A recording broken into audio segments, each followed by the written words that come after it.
right now we saw an example where we compared a motor vehicle insurance with a put option. Now there is no easy comparison for a call option. You have to slightly stretch your imagination. Here in a call option,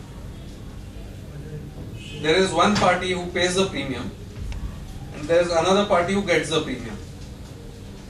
The principles are the same. The person who pays the premium does not have to pay anything else in the future.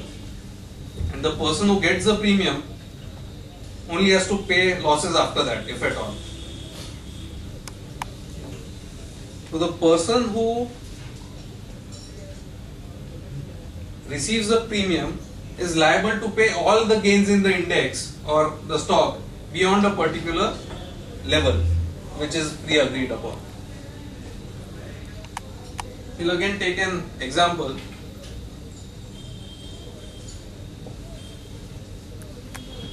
If there's a person who sells a call option on Nifty at a price of 6,000, then the person will get only the premium and will be liable to pay whatever is the increase in the index which happens above 6,000. So for this person there is unlimited loss if the index were to rise. Let's say if index rises to 1 lakh, then that person is liable to pay 94,000. 1 lakh minus 6,000, which is the index level. So the call option writer is exposed to unlimited losses and the call option buyer is entitled to unlimited gains out of it. Again, we look at the payoff chart.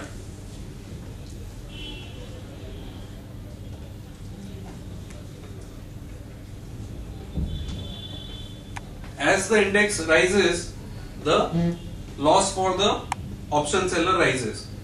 So this 10,500 I have put it over here, but this can extend indefinitely and the negative line can also go on indefinitely. And the maximum gain that the person who's sold the option is the premium amount which has been received upfront. Again, for the person who's bought the option, he has an initial loss of the premium amount paid, and beyond the agreed upon level, whatever rise happens, that person is entitled to recover from the seller of the option.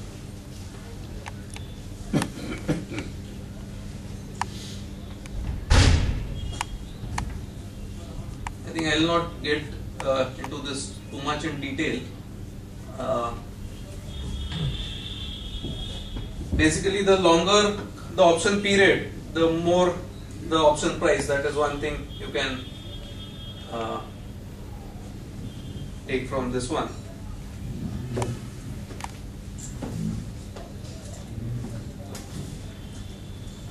I think I'm having a tough time connecting with the audience, I think, today. It's somewhat of a technical thing, and I'm also seeing a lot of yawns, so people who are familiar with it are finding it probably very boring. So I'll end this discussion over here. I'll go through whatever points which are not clear, because next time I'll be building on today's presentation to talk about something which is of interest to the audience, which is structured products. There are a lot of... Explain these terms, I think is probably interesting to... This thing? Okay. Strike price is the price at which B is the threshold level. So I'll explain it with the example. Here the strike price is 6,000. So the pre-agreed upon price beyond which the losses for one party starts and the gains for the other party start is called the strike price. Time to expiry, like in the case of that insurance contract we spoke about, it was 1 year. It could, on the exchange, Usually options trade for up to 3 months. On the index, options trade up to 3 years. This is something which is not very widely known, and we will take advantage of these 3-year options, and I'll explain how one can benefit from some special situation. Expiry happens every month also. Yeah, there is it's a rolling 3-month expiry. So today we are in February. Today there are option and future contracts which will expire last Thursday of February, March and April. Once we cross 25th February, we'll add one more month, we'll add May contracts. So at any point of time, there are 3-month contracts outstanding in the marketplace.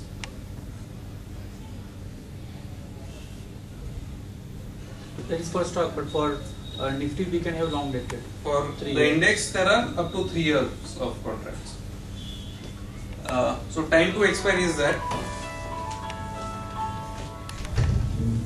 Interest rates, this has nothing to do with options and futures that we spoke about.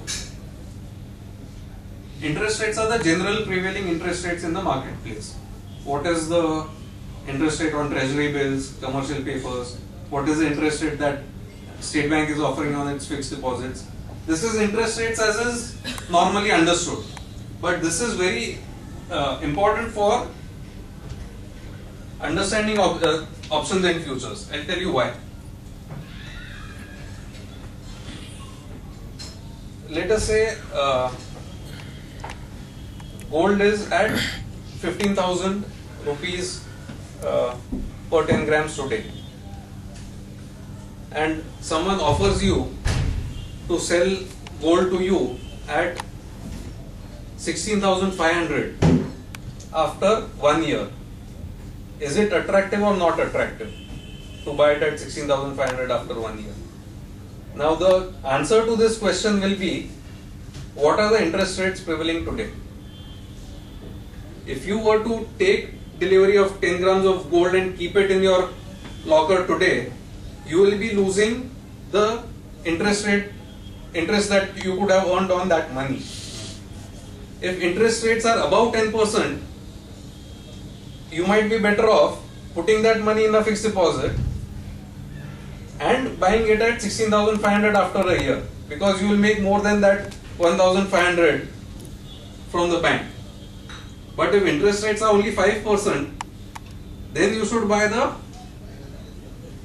physical gold today and not deal in the futures contract. At the same time, there are some people who keep looking at interest rates and futures prices. If there is someone who wants to benefit, he'll borrow money from the bank at 5%, take delivery of gold at 15,000 and sell the future at 16,500 and earn that 750 rupee differential. So those kind of things we'll look at in the next session. Why are these important and how to draw conclusions?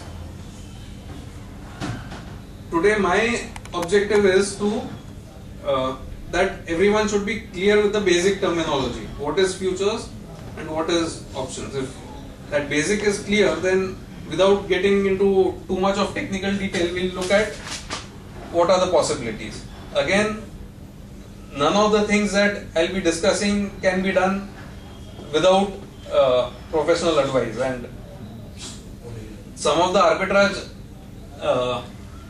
strategies that I'll be talking about, people have got into such a level of optimization, they keep their trading terminals in the stock exchange premises.